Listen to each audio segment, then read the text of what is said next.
আসসালামু আলাইকুম, আমি চম্পা। আপনারা দেখছেন চম্পা রান্নাঘর। আজকের রেসিপি হলো এঁচোড় ভাজা। আমি নিয়ে নিয়েছি 500 এঁচোড়, এভাবে ছোট করে কেটে নিয়েছি। দিয়ে দিলাম প্রেসার কুকারের মধ্যে ওই এঁচোড় ভাঙাটা দিয়ে দিলাম হলুদ গুঁড়ো, দিয়ে দিলাম নুন আর একটু পানি। এঁচোড়টা আমি সেদ্ধ করতে দিয়ে দিলাম। সেদ্ধ করা আমার হয়ে গেল। হাতে করে আস্তে আস্তে এঁচোড়টা আমি ভেঙে নিচ্ছি। দিয়ে দিলাম কড়াইয়ের মধ্যে তেল,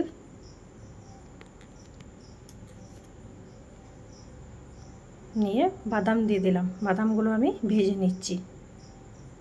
দিয়ে দিলাম কড়াইয়ের মধ্যে তেল,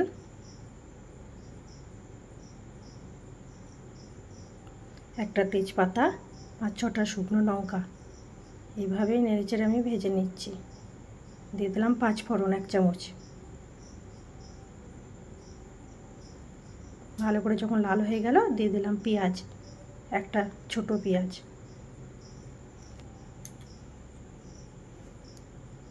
দিয়ে দিলাম নুন, দিয়ে ভালো করে পেঁয়াজটার সাথে আমি ভেজে নিচ্ছি।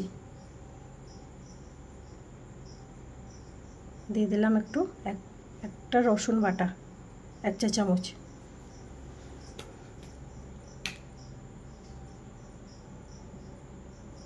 ভালো করে নেড়েচেড়ে আমি ভেজে নিচ্ছি পেঁয়াজটা।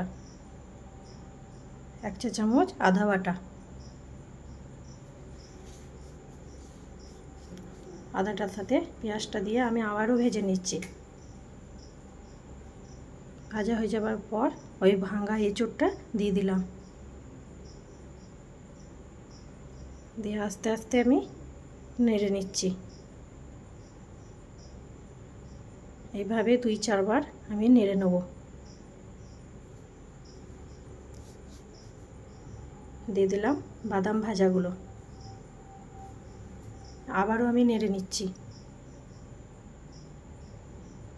এইভাবে ভাজতে ভাজতে যখন লাল ব্রাউন কালার হয়ে আসবে দিয়ে দিলাম ওপর থেকে 5-6টা লঙ্কা। দিয়ে দিলাম স্বাদ মতন চিনি আর 1 চামচ নুন। আবারও আমি নেড়ে নিচ্ছি। এইভাবে 2-4 বার আমি নেড়ে নেড়ে ভেজে নেব।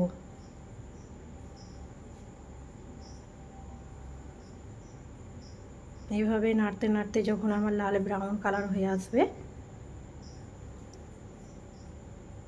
আমার এঁচোড় ভাজা রেডি।